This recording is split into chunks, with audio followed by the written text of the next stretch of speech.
come through regularly. Mm-hmm. Yeah, I think so. Yeah.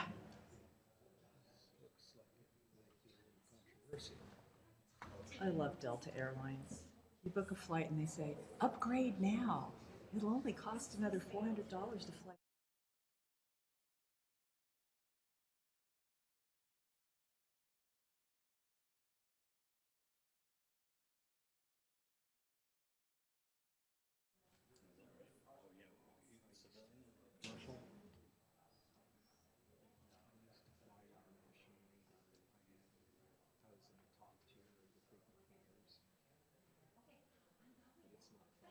It's not fun.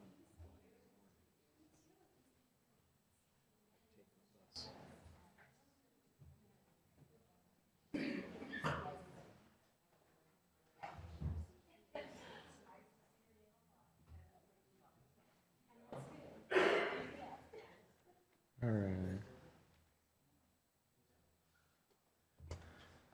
Ready? Okay, welcome to the Planning Commission meeting on September 19th? No. 13th. Sorry. September 13th. We will start our meeting tonight with a prayer, which will be led by Andrew and then pledged by Deborah Jensen. Our Father in heaven, we are grateful to be gathered as a community. We're grateful for the people that support us, and we hope to support them. We ask us for clear thought and cordial exchanges, and we ask us to be mindful that we are part of the best community of the best country on the earth. And we say these things gratefully in the name of His Son, Jesus Christ. Amen. Amen. Please rise for the Pledge of Allegiance. I Pledge allegiance to the flag of the United States of America and to the republic for which it stands, one nation, under God, indivisible, with liberty and justice for all.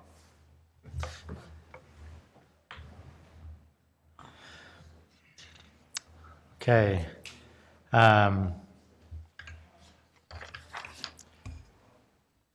By way of a few things about tonight's agenda, items number 1 and 2 have been continued. Those were the items associated with the Gardner and Associates request for a zone change, and then their project plan approval for a 9-unit townhome development in Spring Creek neighborhood. So again, that's been continued. Those items have been continued to another meeting. They're continuing to work with, engage with the Spring Creek neighborhood on those items. The rest of the items we will hear. Items with a star require legislative action by the municipal council. So we will just be forwarding recommendations. Items without a star are not legislative action, and we will be the kind of final say on those items. Before we jump into item number 3, I'll take roll, and those of you who are here, if you could not only say that you're here, but also say if you have any conflicts of interest with any items that we'll be discussing tonight. Deborah Jensen, no conflicts. Jamin Rowan, no conflicts. Edward Jones, no conflict. Andrew Howard, no conflicts. Okay, item number 3, Chris McKay's request for project plan approval for an industrial building located at 3850 South Mountain Vista Parkway in the planned industrial commercial zone, and that's in the Spring Creek neighborhood. Austin Corey will be introducing this item to us tonight. Thank you. This project would take place, just to familiarize you with the location, this is the southern boundary of Provo and Springville. This is State Street to the east. This is Mountain View or Mountain Vista Parkway that runs through the Mountain Vista Business Park right now. Some of you may recall an approval that occurred not too long ago. The Western Waterworks building is located right there. This is actually the same developer that's looking to build this project to the east of that. The CRC's reviewed the plans, and with the exception of some not issues, but just some coordination that still needs to be resolved with the electrical or with our energy department. the CRC has found the project to be largely compliant with city ordinances. And just to blow it up a little bit for you, show you the site plan. It's about 102,000 square feet of warehouse office space. This is actually the landscape plan that is looking to actually achieve those new landscape standards that were adopted not too long ago in the PIC zone. And then a building elevation to give you an idea. So this would be the view it's the northeast corner of the building, so you're looking southwest on Mountain Vista Parkway. That's all I have. I'm fine with any questions that you might have. Thanks. Any questions for Austin from the Planning Commission? If not, we'll invite applicant Chris McKay to come forward and add anything that he wishes to add to what Austin's already said.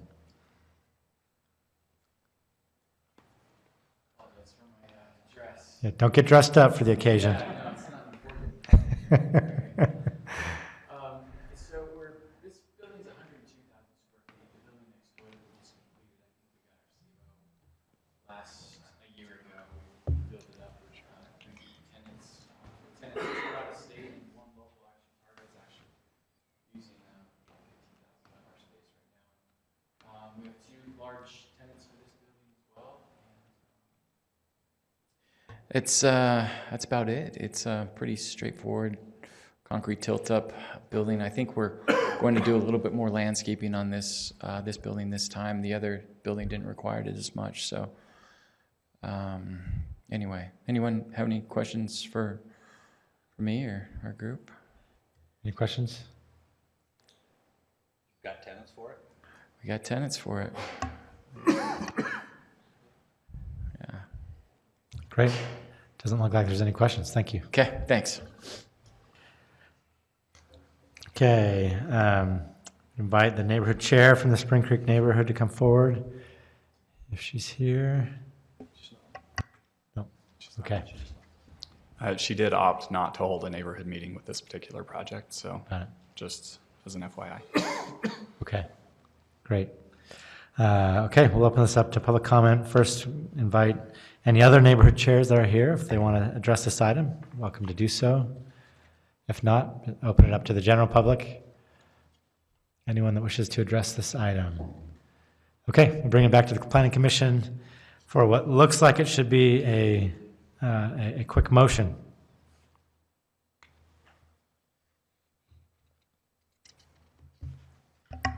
Mr. Chairman, I move that we approve this project, subject to the remaining technical requirements to be resolved and coordinated with the review committee. Is there a second on the? Okay, all those in favor of the motion? Aye. Aye. Okay, looks to be unanimous. Okay, thanks. Do you want to try another? Okay, item 4, KBR Construction Request Project Plan Approval for a new TAC Air hangar at the Provo Airport located at 3421 Mike Jentz Parkway in the Public Facilities Zone. That's in the Provo Bay neighborhood. And again, Austin Corey will be reading in this item for us tonight. Yeah, thank you. So this is very similar to what you just heard. Now, this one would occur out by the airport. The area there highlighted in yellow. Currently, it's meal tellings that is used as overflow parking area. They're looking to build now a new 22,000 square foot airport hangar. There'd be a 3,000 square foot office attached to that as well. It's in the PF zone. Here's the site plan. The hatched building to the west here, as I back up, is this existing hangar. So hopefully that gives you some idea of that location. This project has been through CRC review as well and actually complies with all city ordinances. It's also been through the airport board and the design review committee, and all of them have approved in their various capacities and recommend approval on the project plan for the Planning Commission. These are the building elevations. You can see that image there at the top, the shorter space that's at the front of the building. That would be the office space, and then the hangar is in the rear. Any questions? Any questions for Mr. Corey? When's this set for construction? It'd probably be better suited for the applicant, but I know they're chomping to the bit to, I believe, if memory serves me right, I believe they've actually been issued a footings and foundations package, but we can't issue a full building permit until Planning Commission and project plan are complete. Any other questions? Okay, invite representative from KBR Construction to come forward and add anything that you wish to add to this, what Mr. Corey has already said. Good afternoon. We constructed this same hangar up at Salt Lake International last year. And so the need for down here with TAC Air was for covered areas, that they've kind of outgrown the openness there, and they need to close some, get these planes stored in and stuff. So it's a gorgeous building. I'll tell you, it's gonna make a good impact there at the airport. So we're looking forward to it, and we got a short window to get before the white stuff comes. So Okay. we got to hurry. Can you tell me your name? Oh, I'm sorry. I'm Buck Robinson, Buck Robinson. KBR Construction. Thanks. Okay. Any questions for Mr. Robinson from the Planning Commission? Okay. Thank you. Thank you. Okay, is the neighborhood chair from the Provo Bay neighborhood here? Perfect.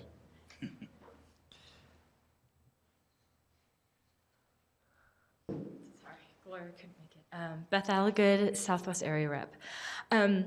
We're excited to see the airport grow and expand. It's going to be a huge boon for the area to help the area grow and expand. Oh, there we go. One question we did have, and we've kind of requested Airport Master Plan to help facilitate this question, is since this is in the overflow parking, and I understand at this point in time there's not a lot of parking going on at the airport, is that parking going to be mitigated elsewhere as plans for the airport is expanded? That's the only question that we kind of had, but again, we're excited for the airport to start expanding and grow our city a little bit more. Okay, great, thanks. Do you know the answer to that question, Austin? We do have Steve Gleason here, who's the airport manager. So I think he'd be best suited for that. Okay.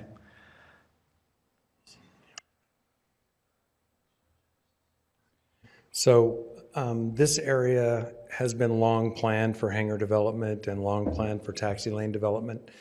So in anticipation of that, we already constructed an additional parking lot that would handle the overflow of losing this parking lot. So we anticipated losing the parking lot and built another one that has already been up and functioning.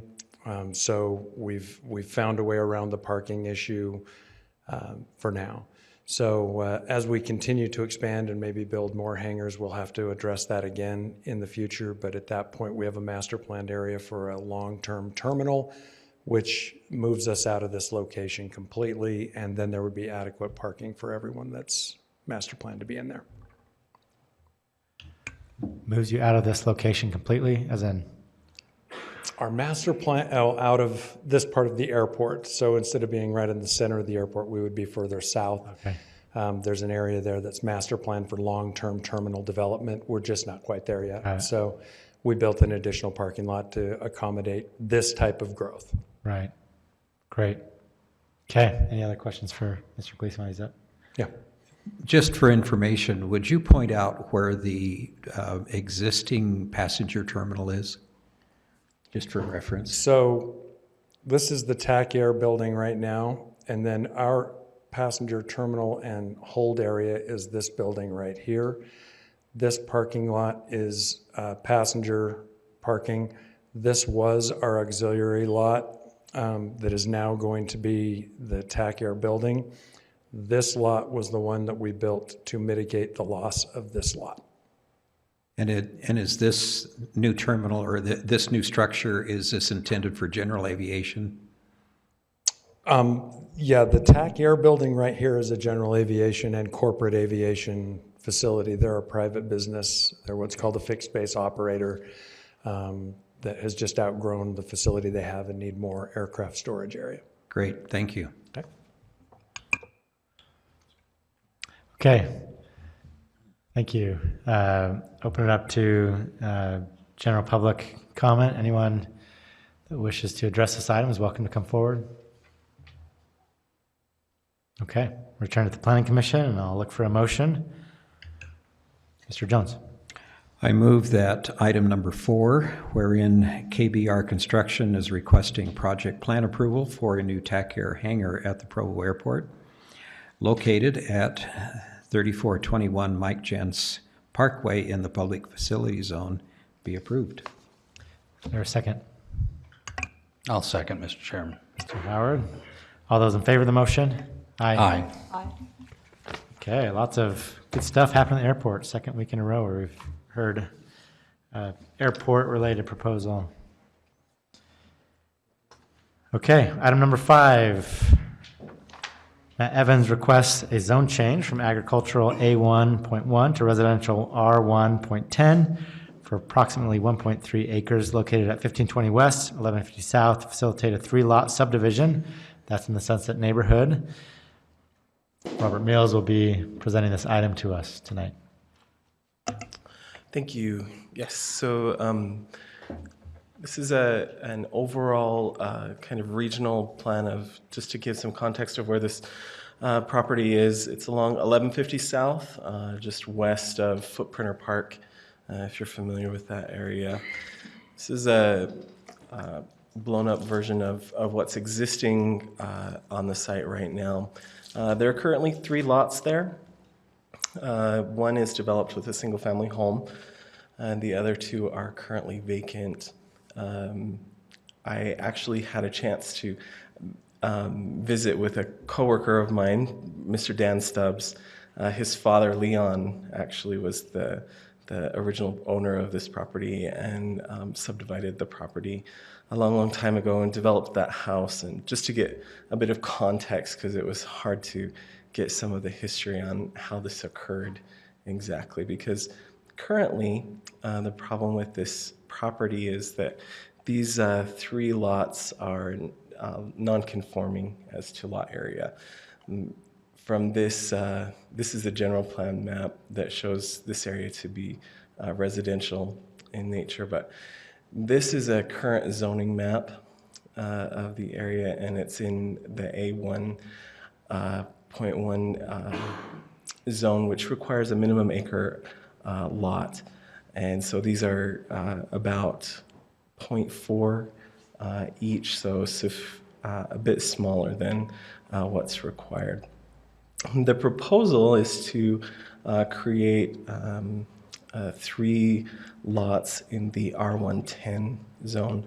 The R110 has a minimum lot area of 10,000 square feet, and these would be more than sufficient for that, and to develop 2 additional residences on the vacant lots. This is a proposed subdivision map of what the applicant is proposing to do. No lot lines are changing or anything, just to actually be able to record a traditional subdivision there. One thing that Mr. Stubbs told me, that his father, originally back in the 70s when they were developing this, actually installed all the utilities, stubbed the utilities to these lots. And so they're already ready to go. They just have never been developed. So this rezone request will actually facilitate the development of these 2 additional lots. To give a little bit more information, we reviewed this application request according to the general plan, found it to be consistent with the desire to have residential use. Most of you are very aware that this area of Provo has kind of a 4 units to the acre capacity as far as utilities go and things like that. This is definitely compliant with that standard, and so based on the application that was presented, we felt very confident and very comfortable in recommending that the Planning Commission forward a positive recommendation to the City Council. Thanks. Are there any questions for Mr. Mills? Mr. Jones? Would you go back a slide, please? Could you kind of point out where a similar R110 zone is? I guess it's noted there. Okay, the present A11 and A15, what do you anticipate those areas becoming zoned at? So this area obviously has development potential, and people are clamoring to continue to develop. I'm sure that in the very near future, you're going to see additional requests and things like that.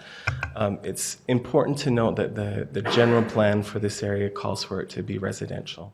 And that's consistent with what this request is. So. And do you anticipate it becoming R110?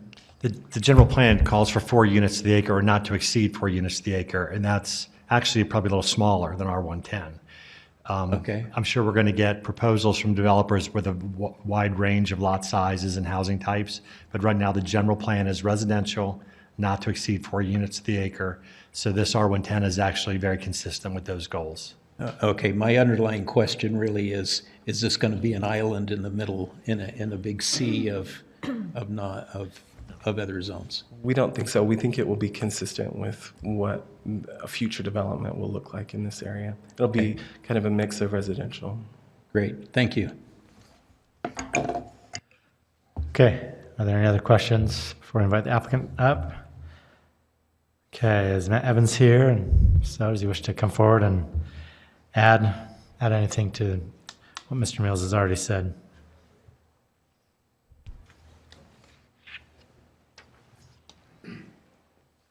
So Mr. Mills has quite adequately explained it. I appreciate the time and effort he's given me to figure this out and move forward.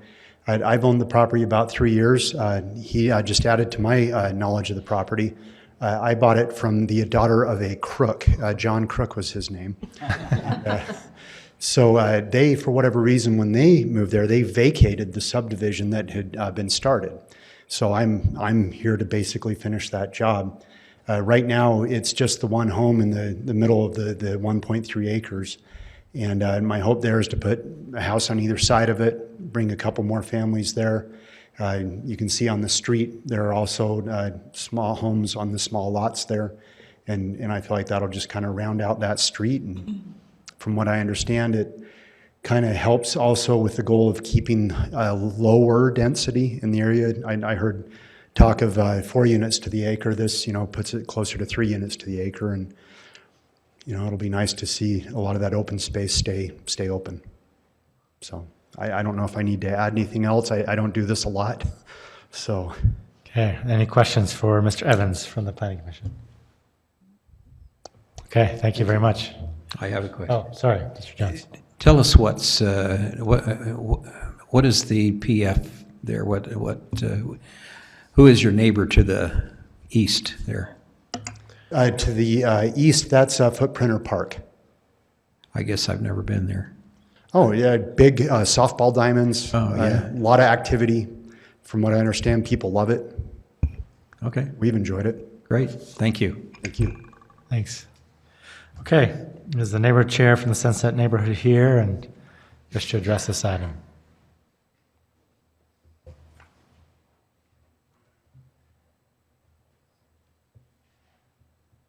How are you? Good evening. My name is Brian Taylor. I'm the neighborhood chair for Sunset Neighborhood. We're really enthusiastic to embrace Matt Evans in this development. We're very grateful that he has only decided to reinstate the abandoned zoning that he's requesting of 3 lots rather than subdividing it even smaller, which he has sufficient area to do and would fall within the 1/4 acre lot. One of the things that is very consistent here is that the size of his lots are very consistent with all of this right here. These lots right in this area are all 1/3 to 1/2 acre sized lots. And it says RA there. However, it's very consistent that these lots, as well as and I can tell you this is, used to be Dick Wood, but he's not there anymore. This is, and right here is Sean Pace and these people down through here all have at least 1/3 or 1/2 acre lots. Very consistent, very good for this area. And we don't have a problem with footprinters too often with the ball diamond. The lights are not an issue. What the biggest problem, obviously, is somebody who's 5 minutes late for their softball game. So aside from that, I think he'll be very happy with this. We're very happy to embrace it. We're very happy to embrace this and grateful that that Matt has chosen to develop on these 2 pieces of property. Any questions? I don't think so. Thank you, Mr. Taylor. Thank you. Okay, if there are any other neighborhood chairs who wish to address this item, invite them to come forward. If not, open up to the general public. Anyone from the public who wishes to speak to this item. Okay, we'll return it to the Planning Commission for a motion. I'd like to make a motion, Mr. Chair. I'd like to make a motion for a positive recommendation to the Municipal Council for item 5. Matt Evans requests a zone change from agricultural A1.1 to residential R1.10 for approximately 1.3 acres located at 1520 West 1150 South to facilitate a 3-lot subdivision. Thank you. Is there a second on the motion? I'll second it, Mr. Chairman. Okay. All those in favor of the motion? Aye. Aye. Okay.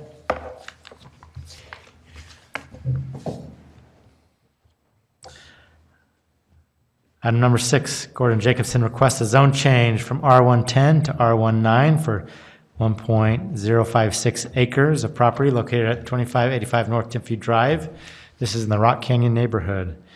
Austin Corey will be reading this item into us tonight. All right, thank you. This project occurs just off of Timpview Drive. So again, for context, we have Timpview Drive running along here, Rock Canyon Elementary down to the south.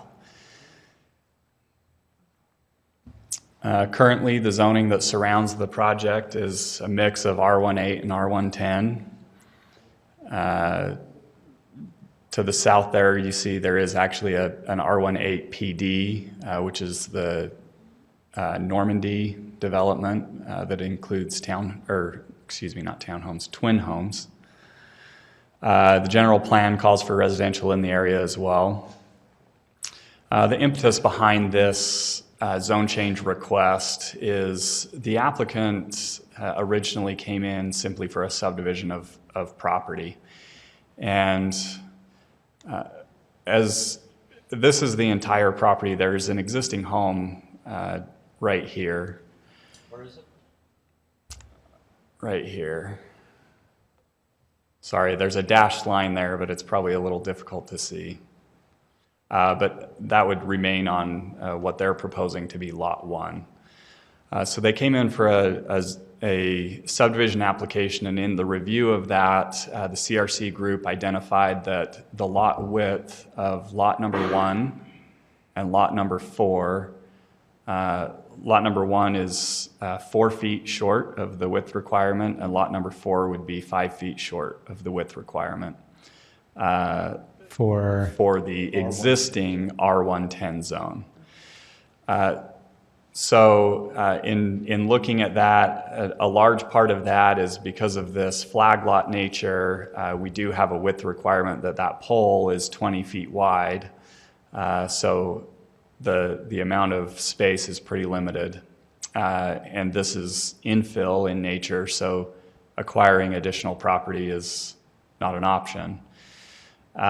So the request to move to an R19 zone is really more to accommodate the reduction in lot width, where a variance wouldn't really be the applicable way, considering that it is a self-created hardship in that they're attempting to subdivide.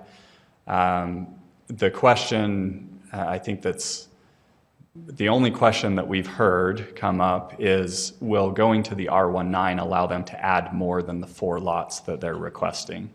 The neighborhood's indicated that they're fine with the development, they've seen it, and they have no issues with that.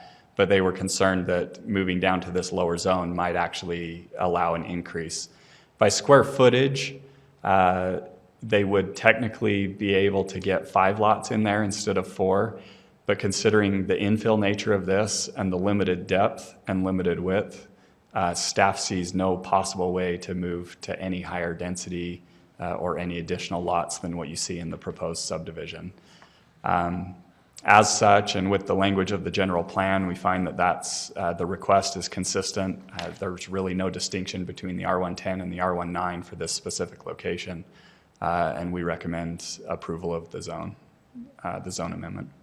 Thank you, Mr. Corey. Are there any questions from the Planning Commission for Mr. Corey? Yeah, I have a couple. I guess if you're going to have flag lots, that's a pretty good layout, I guess, because you got 2 side by side. It gives a little bit more room, more open.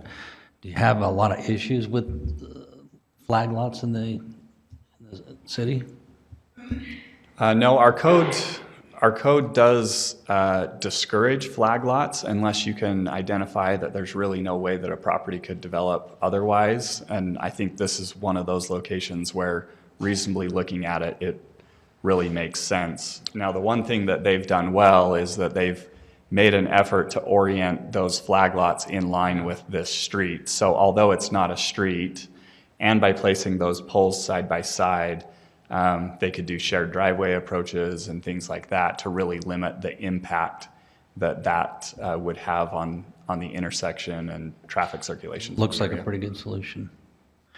And before you joined the Planning Commission, Mr. Howard, we had a discussion as a Planning Commission about flag lots, and I think as a commission, we're amenable to them, as it seemed like a smart solution to kind of take advantage of what's becoming increasingly less space to build on.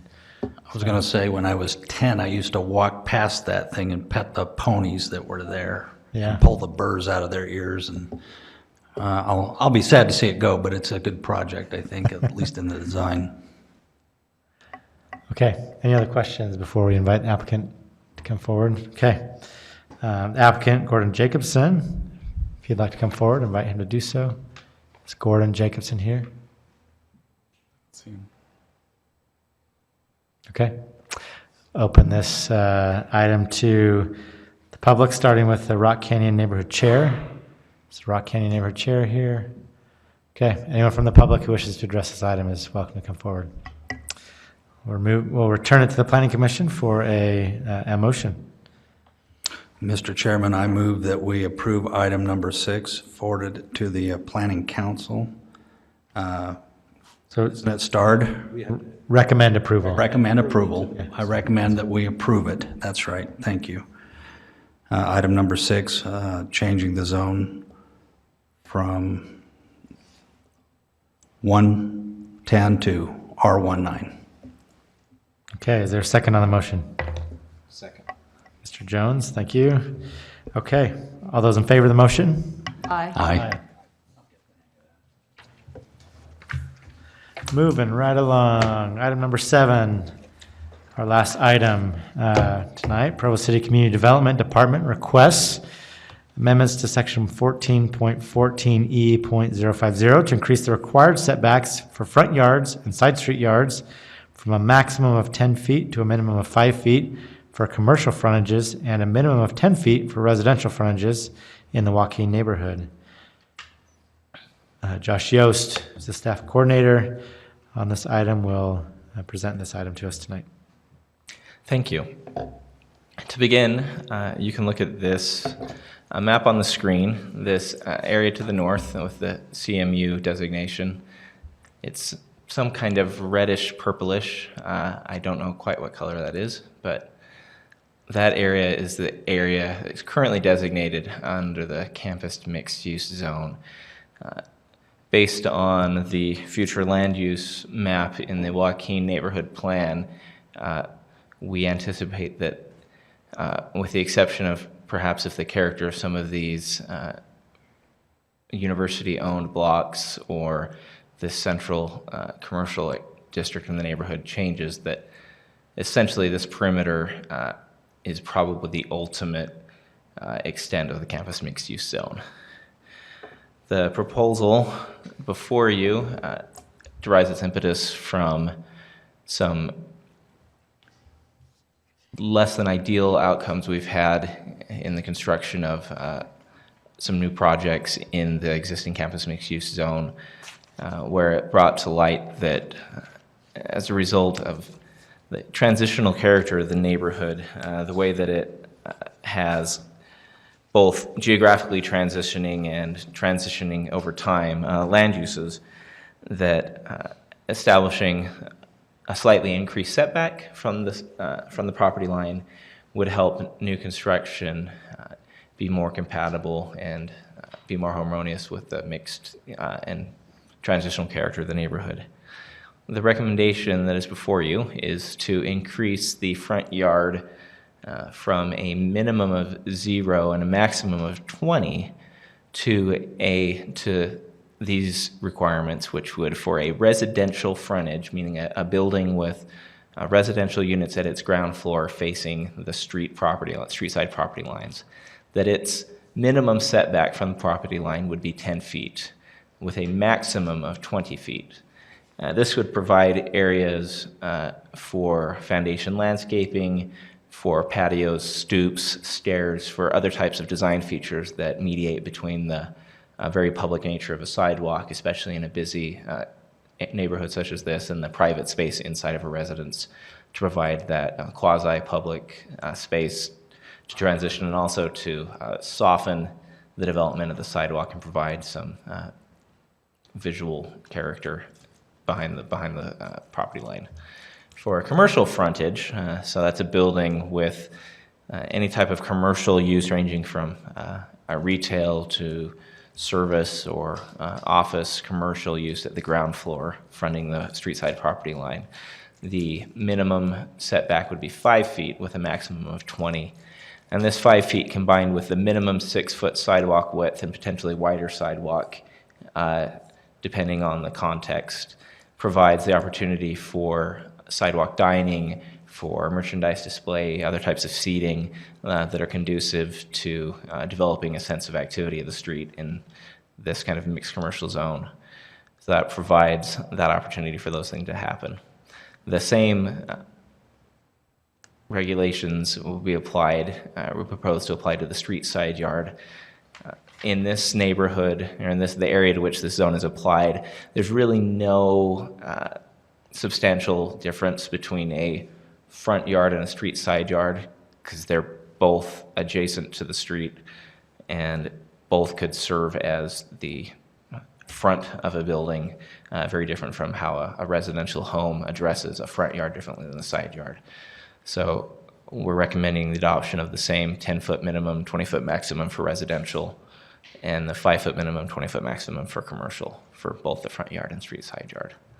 Now, we feel that this is the first step to addressing some of the issues in the zone, and we'll follow this later in the year with some review and recommendation relating to the design standards in this area that will address some of the other building characteristics.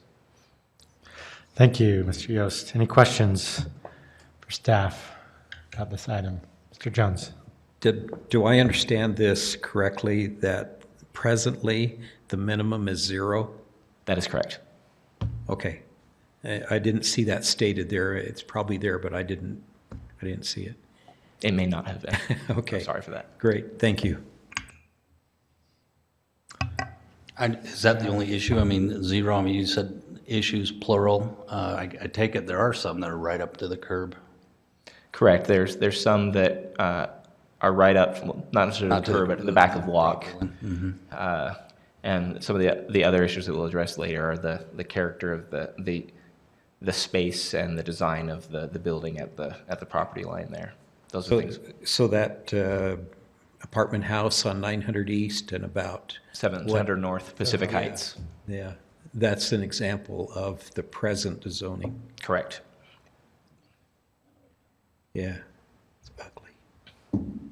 Yeah. Okay. Other questions for staff?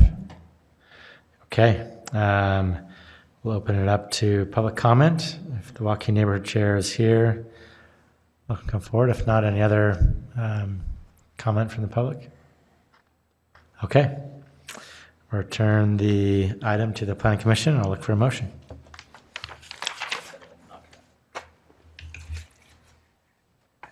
Mr. Chairman, I move that we forward with a positive recommendation to the Municipal Council, item number 7, wherein the Provo City Community Development Department is requesting amendments to section 14.14E.050 to increase the required setbacks for front yards and side street yards from a maximum of 10 feet to a minimum of 5 feet for commercial frontages and a minimum of 10 feet for residential frontages. And may I add where the present minimums are 0. Perfect. Is there a second on the motion? I'll second. Thank you. Okay, all those in favor of the motion? Aye. It's unanimous.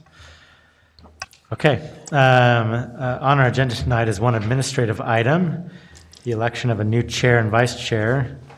And while I greatly look forward to that election and my removal from the chairmanship, it seems to me that because we only have 4 people here tonight, it may not make much sense to do so. Let's wait for a fuller quorum at least before we do that. Do you need a motion? Do we need a motion to continue that item? Yes. Still? I do need a motion. I move that, considering the fact that there are only 5 members of the commission present today. 4. What did I say? 5. 5. You may be seeing someone we're not seeing. Yeah. Considering there's only 4 of us, which is the minimum quorum, that it would be prudent to postpone this until a larger number of the commission are present. So you make a motion to continue the item till a later date. Yes. Is there a second on that motion? I'll second. Okay, all those in favor of the motion? Aye. Aye. I get to hang on to my power for 2 more weeks. Okay, is there a motion to adjourn? Motion to adjourn. Second? Is there Second. Okay, all those in favor? Aye. Aye. We may have just set a record for hearing 5 items in 45 minutes. Yeah, you were jumping tonight. Well done, team.